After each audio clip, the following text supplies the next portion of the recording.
I'm on page 55 of our Osborne book, Formatting the Spreadsheet Data. Exercise 2, we're going to use percentages and decimal places. In this exercise, we're going to create a simple spreadsheet where we're going to create a line-by-line detail for an invoice. Stage 1. This stage is about creating the basic layout of our spreadsheet. So you need to open up Excel. Double click on the icon if you haven't of Excel. We're going to go to New and then Blank Workbook. When you double click on the blank workbook, your spreadsheet will open up. It says move to sheet 1 and you'll see that sheet 1 is always the default. We want to rename this by calling it Invoice 201. So I'm going to right click, rename, type Invoice 201. When I'm done, I can either press enter or click on the spreadsheet. Starting in A1, we want to basically enter the text that's shown on page 55. So in A1, we want to write invoice date. In A3, customer number. In A5, product. Description. Quantity. Price. Unit. Total. Discount, net. When we're done, we can press enter because it will take us to the first line, as I was using the tab button to go from cell to cell. So here I want code, tab, tab, tab to price. I want a pound sign in price, total and net, and a percentage sign in discount.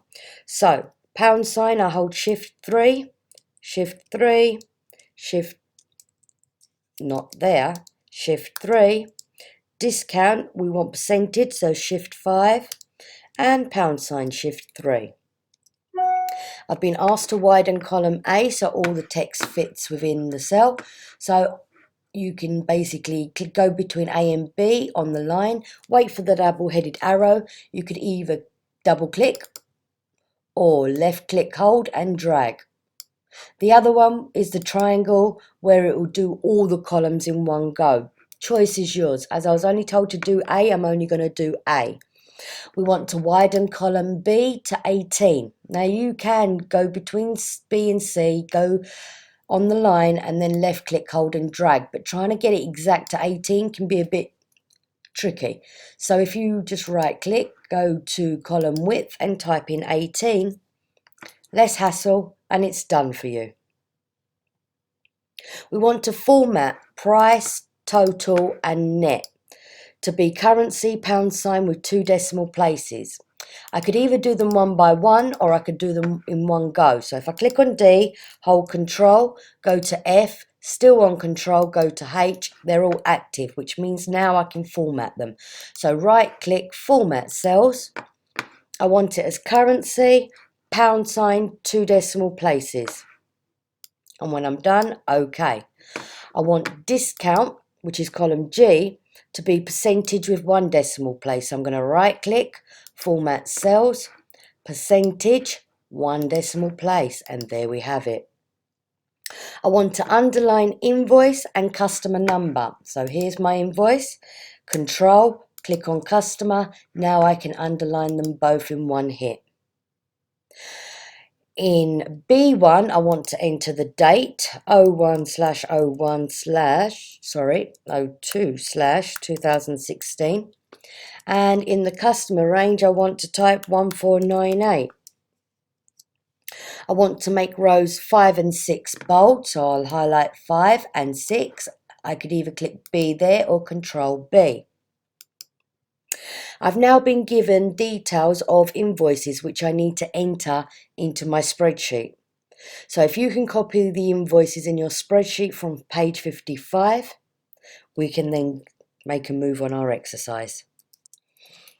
As you can see, I have now finished typing in my data. We want to format the price column, column D, to show 2 decimal places, but no pound sign. So I'm going to click on D, right click, format cells. I want it to 2 decimal places, but no pound sign, and click OK. Now remember, you don't have to right click and go on format cells. You can use the formatting here on your ribbon for home. Here you have it, the same things, number, currency, short date, etc. This is to decrease your decimal places, increase your decimal places. Put a comma between your thousands and hundreds, percentage, or you could even use the accounting number format. But I prefer to use the format cells as I can do everything in one go. We now want to save our book as T2 Exercise 2. As I'm saving it for the first time, it will be File, Save As. T2.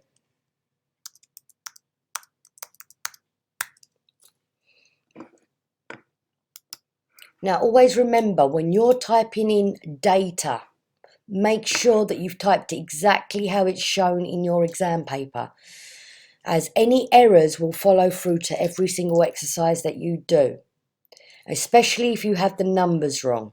It means that your answers will come up wrong and you could lose marks for it.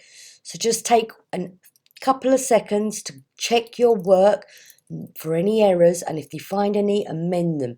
Then that way, when you do your formulas, you'll get top marks. And there we have it. This stage is now complete.